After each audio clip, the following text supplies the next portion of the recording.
અમરેલીથી સાવરકુંડલાની વચ્ચે શેત્રુંજી નદી ઉપર આવેલા પુલ પર રેલિંગ તૂટી જતા રાહદારીઓમાં ભયનો માહોલ। હજુ સુધી તંત્ર દ્વારા સુરક્ષાના પગલે કેમ કંઈ નથી કરાયું। અમરેલીથી સાવરકુંડલાની વચ્ચે આવેલો શેત્રુંજી નદી પરના પુલ પર રેલિંગ તૂટી જતા રાહદારીઓમાં ભયનો માહોલ છે।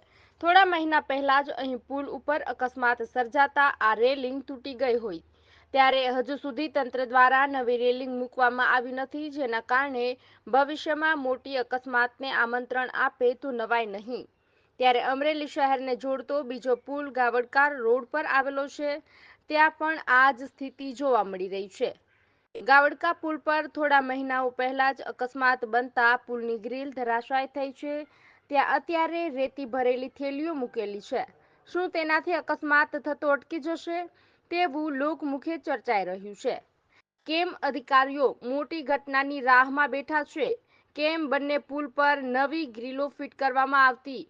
ચોમાસા દરમિયાન મોડી રાતે કોઈ દુર્ઘટના બનશે તો જવાબદાર કોણ? કેમ નેતાઓને પણ આ બંને પુલ દેખાતા નથી? સાવરકુંડલાના ધારાસભ્ય અને અમરેલી ધારાસભ્ય અનેક વાર શેત્રુંજી નદીના આ પુલ પરથી પસાર થતા હોય છે, તો કેમ આ પુલ દેખાણો નહીં?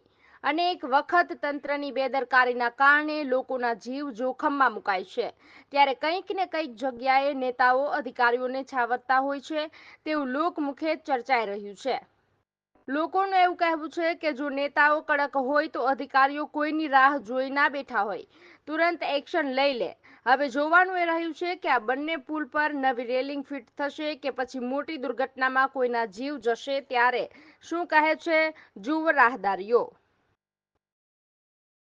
નમસ્કાર, સુરતથી પિયુષ દાનાણી। આમ તો અત્યારે અમરેલી અને સાવરકુંડલાની વચ્ચે શેત્રુંજી નદી જે છે ને એના ઉપરના બ્રિજ ઉપર ઊભા છીએ। પાછળ કદાચ જોઈ શકાશે કે મારી જમણી બાજુ લગભગ 100 ફૂટ જેટલા એરિયામાં આ નદી ઉપરના ચાલુ કનેક્શનવાળા રોડની ગ્રીલિંગ તૂટી ગઈ છે અને કેટલા બધા દિવસોથી તૂટી ગઈ છે।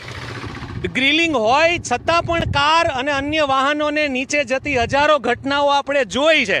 અને આ એ જિલ્લો છે કે જે જિલ્લાએ કેટલા બધા સાંસદો, કેબિનેટ કક્ષાના મંત્રીઓ, રાજ્ય કક્ષાના મંત્રીઓ, અરે ગુજરાતના સૌથી પહેલા મુખ્યમંત્રી આ જિલ્લાએ ને આ શહેરે આપ્યા છે।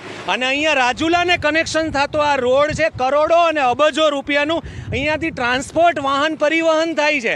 ઘેટા જેવી માનસિકતા છે, એનું આ પરિણામ છે। રાજકીય નેતા, ધારાસભ્યનો હું પછી બીજા ક્રમે વાંક કાઢીશ। પહેલો વાંક અહીંયાથી પસાર થતા લોકોનો છે। મારે અહીંયા નથી રહેવું, હું સુરત રહું છું 365 દિવસ, છતાં પણ મને જો એમ થતું હોય કે ગાડી સાઈડમાં રાખીને આ બાબતે વાત થવી જોઈએ તો અહીંયાથી પસાર થતા લોકોને આ ચિંતા નથી થતી। શેની રાહ જોવો છો? ઘરે ઘા આવે અને નીચે આવીને ભીનું લાગે પછી તમારે આના ઉપર ઝંડા લઈને નીકળવાનું છે, અથવા તો 60 જણા ભરેલી બસ આ રેલિંગ ન હોવાના કારણે સીધી નીચે વહી જાય, સામે ટ્રક મળે અને ઓવરટેકના કારણે જો બસ નીચે જતી રહી પછી કયો ધારાસભ્ય આવીને એ 60 જણાને બચાવી શકે?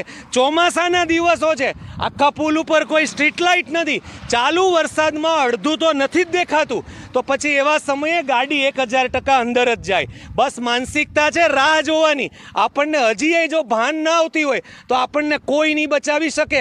અહીંયાથી નીકળતા નેતા, ધારાસભ્ય અને મંત્રીઓની ગાડીમાં તો વ્યવસ્થા હશે ફુગા થવાની ને તરી જવાની, એટલે એ બચી જાય, એ ક્યારેય સાલીનાઓ મરતા નથી, મરે છે તમારા મારા જેવા સામાન્ય લોકો।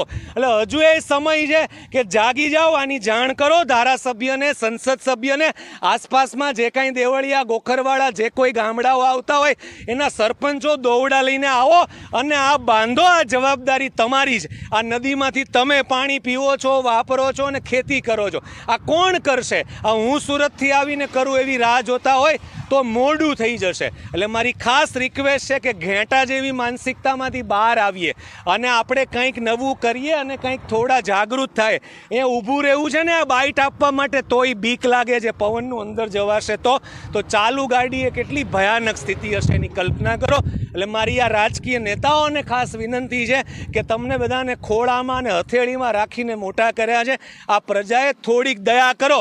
ચાલુ રનિંગ રોડ ઉપર ગાડી સાઈડમાં ઉતરી જાય તો કોઈ મરે નહીં, કારણ કે ત્યાં વધીને ઝાડ હોય કે ખેતર હોય. આ નદી છે સીધી, અને આમાં જળ સમાધિ થઈ જાય. એટલે વહેલી તકે આ પુલનું સમારકામ થાય એવી અપેક્ષા છે ને, એ હેતુથી આ ગાંગરોટા નાખ્યા છે. ધન્યવાદ.